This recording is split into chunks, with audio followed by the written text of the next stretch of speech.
Welcome to the Crochet Cove. My name is Nia and I will be your instructor on this channel.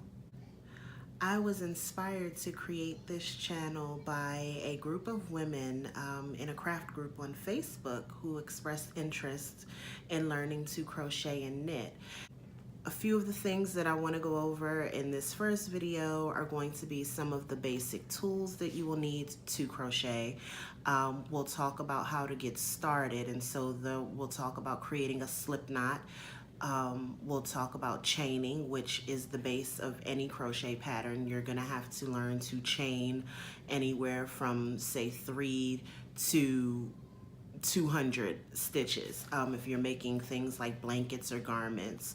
We'll also then get into creating the smallest or shortest of the crochet stitches, and that's the single crochet. And so here I have a little swatch. I didn't weave in my ends or completely finish it because that's something else that I want to be able to show you how to do, which is a finishing technique. So if you just happen upon this channel, I'll let you know that what you're gonna need is a crochet hook of your choosing. I have a variety here, different materials on the tips. You'll also need a ball of yarn. And again, you pick whatever speaks to you when you go to the store. I mean, that's one of the things with crafting is get what feels right for you. This is what's known as a worsted weight yarn. It's sort of like that standard middle of the road thickness. It's great for hats. You can do garments, blankets, and the good thing about it is because of the size, you have a little more I guess discretion as to what size hook you can use with it. Today I am going to be using my H hook to show you all how to get started with the crochet, but I've used up to a J or K hook with this size yarn. And the difference you'll find is in how the fabric relaxes. The larger the hook and the larger the stitch you use, the fabric becomes more relaxed and has a better drape to it. So that's what we're going to be using today. So I'll give you a chance to get your hook, your yarn, and come back and we'll get started with making a slip knot and doing some chains. Yarn. So what we're going to do is we're going to create a slip knot to go on our crochet hook. And in order to do that, you take a little bit of the tail to hang over your hand. I'd say I have about 6 inches or so here.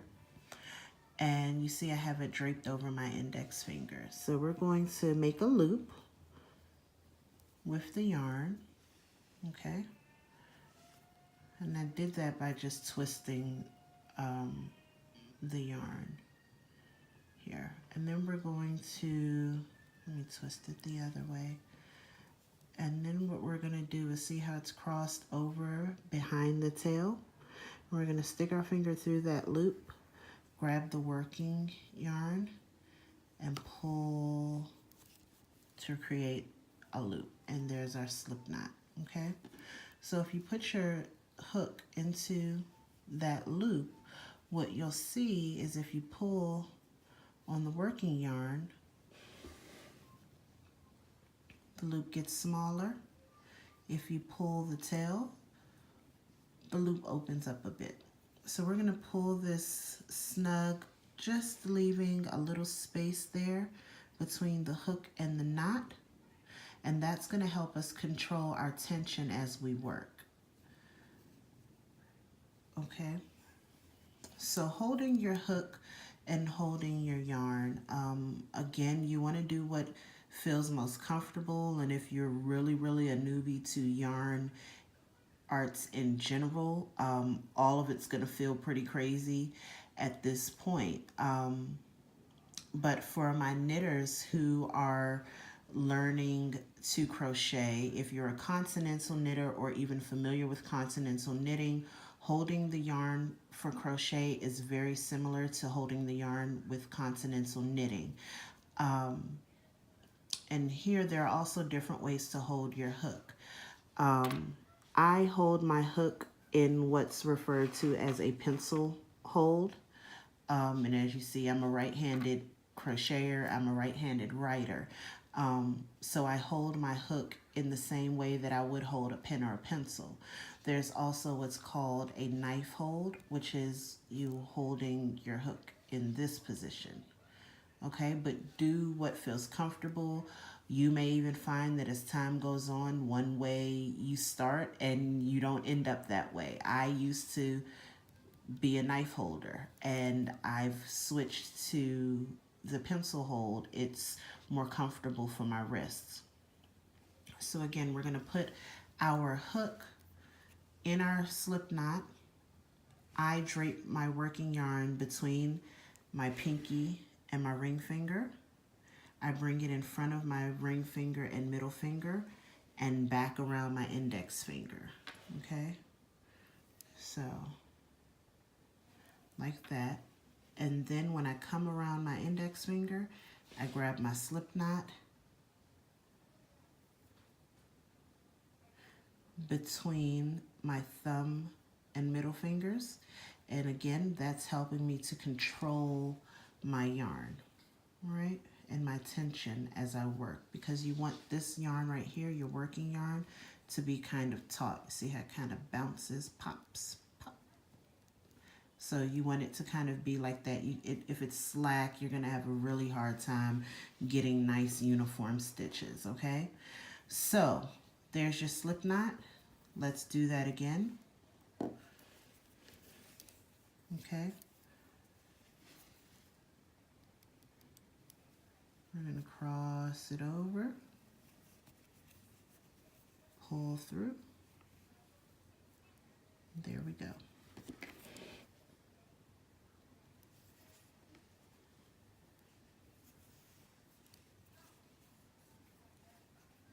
Now we're ready to crochet.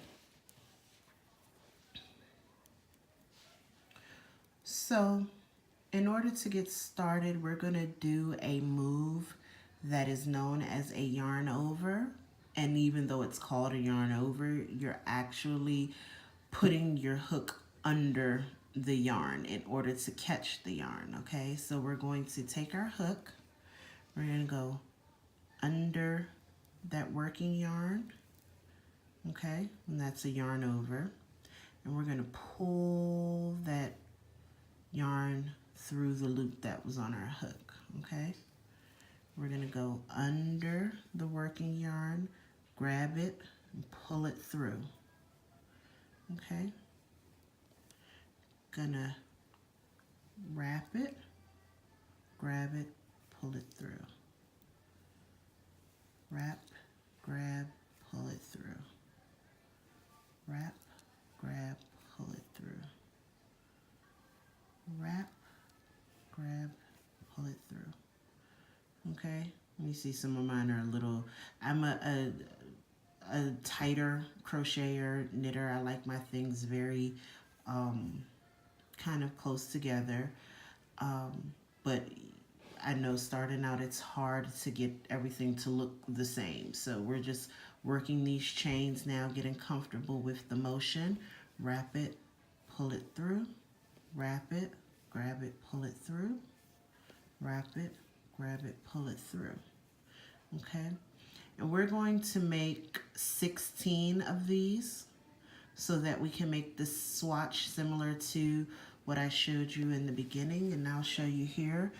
Here's a good way to learn how to count your chains. Okay, we have 1 here, 2, 3, 4, 5, 6, 7, 8, 9, 10. Okay, and if you're looking at them, it looks almost like a braid. Kind of, yeah, it looks like a nice little braid. So we have 10 on my hook here. Got 11, 12, 13, 14, 15, 16. 16 chains.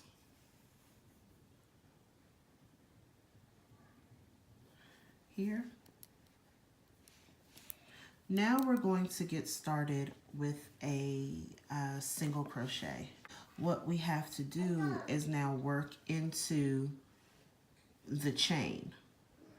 So we chain 16 in order to get 15 single crochets, and here's why. We have this chain here immediately next to the hook, but if you notice, this is also the same chain that our working yarn is coming out of. So we can't work back into this one, or we'll essentially be undoing the work we just did. So what you do in single crochet is you start in the second chain from the hook. Let me bring this a little closer for you. The second chain from the hook right here, you see these loops across the top of your chain? We're going to be working into these loops that we'll call the top loop of the chain, okay? So we're going to go into the second loop from the hook. So we're going to skip this one right here that is touching the hook. And we're going to just insert our hook into that top loop right there, okay?